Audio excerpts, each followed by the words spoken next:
I pozdrav svi ljudi, ja sam Stefan od kanala Ceklame, kako što možete da vidite. Ma nemo.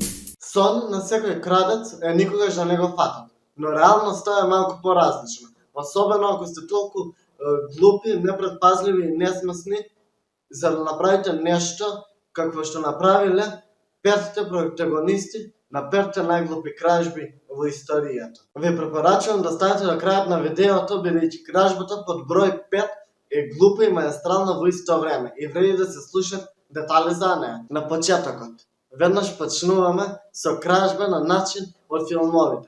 Најверојатно сите од вас се виделе во филмовите или па дури и во цртаните филмови како крадците или лошите ликови влегуваат во банката и ги крајат парите така што ќе ископаат тунел и ќе влезат во собата каде што се парите и без проблем си ги земаат парите и чао мама. Но доколку се одлучите на ваков потек во реалниот живот, подобро внимавајте на цртите на банката и многу добро пресметете, за да не ви се случи она што му се случи на 21 годишниот белгиец кој се обидел да ограби француска банка. На него изгледа математиката му е слаба страна, бидејќи лошо израчунал, па наместо во собата со парите тој преку тунелот отишол во тоалетот. И веднаш штом го оштетил дното на тоалетот подот, алармите се уклучиле и ги затвориле сите врати така да тој останал затворен во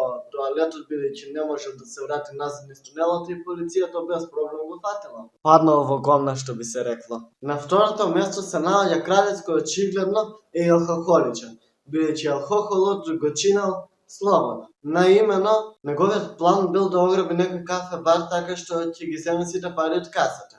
И тоа го направил во дозните часови, односно преку ноќите, додека кафеќот, односно кафе барот не работа.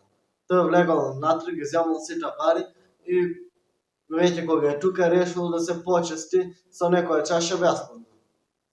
Ама како што е рядост или како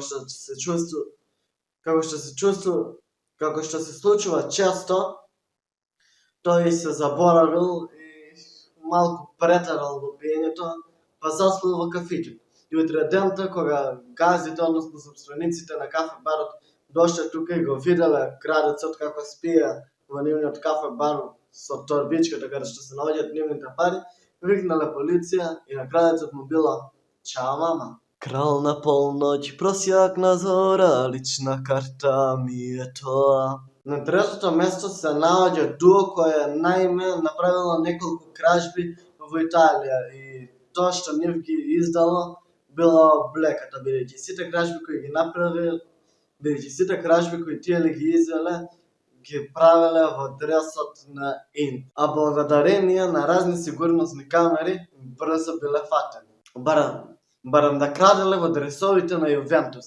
За нив барем сите знаат дека се крадци. Повторно, ограбување на банка и пак крадец кој не се гледа секој ден. Во тек на кражбата еден досетлив крадец се сетил да се маскира така што ќе земе 3 гранчиња од дрвото и ќе ги стави на фаца. Да, добро слушнате.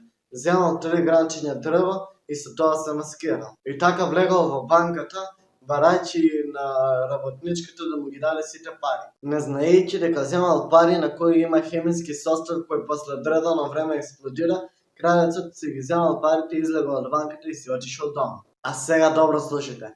Неговата куќа се наоѓала на само 1 километар од банката која е ограбена.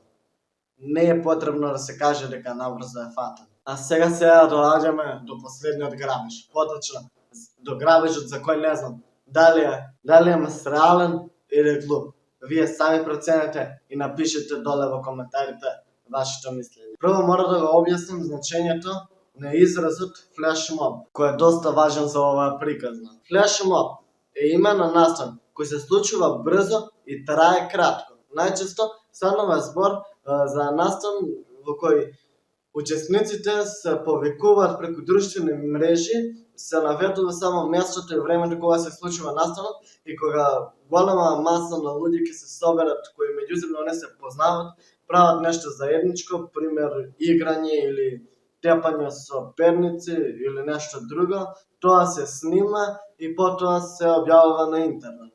Сега, кога знаете што е флешмоб, да ви кажам што направил овој крадец. Тој организирал флешмоб пред банката која сакал да ја ограби.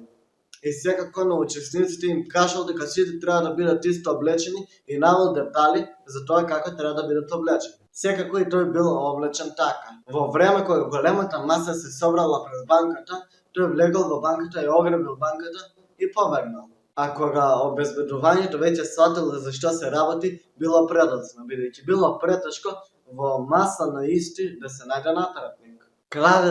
Крадецот се уште не е фатен, ама ако ништо друго барем треба да му се честита за креативноста и досетливоста. И тоа би било тоа. Се надевам дека нема да бидете толку глупи да пробате нешто слично. Манете се од криминалот и од илегалните работи, бидејќи колку и да ни го пропагираат телевизијата и интернетот, тоа е мрачната страна на нашите животи. Така да, уживајте во животот и претплатете се на каналот за да станете член на македонската фаланга на суперхерои и секако оставете лайк на видеото доколку ви се допадне.